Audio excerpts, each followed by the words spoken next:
సిద్దిపేట జిల్లాలో తీజ్ ఉత్సవాలు ఘనంగా నిర్వహించారు గిరిజనులు. హుస్నాబాద్ మండలం జిల్లెలగడ్డలో జరిగిన వేడుకల్లో బంజారాలు ఆటపాటలతో సందడి చేశారు.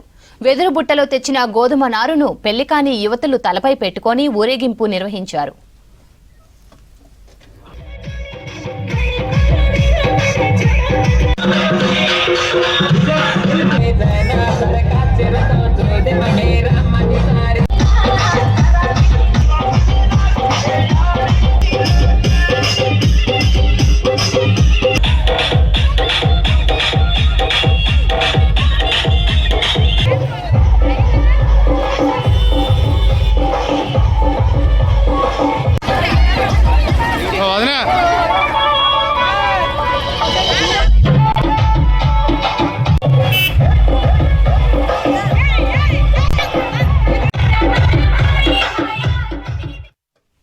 గిరిజన మహిళలు సాంప్రదాయబద్ధంగా వెదురు బుట్టలు నెత్తిన పెట్టుకొని నృత్యాలు చేశారు.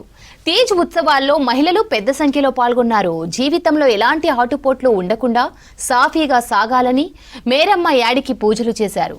అన్నదమ్ములకు గోధుమ నారును ఇచ్చి తీజ్ శుభాకాంక్షలు తెలిపారు.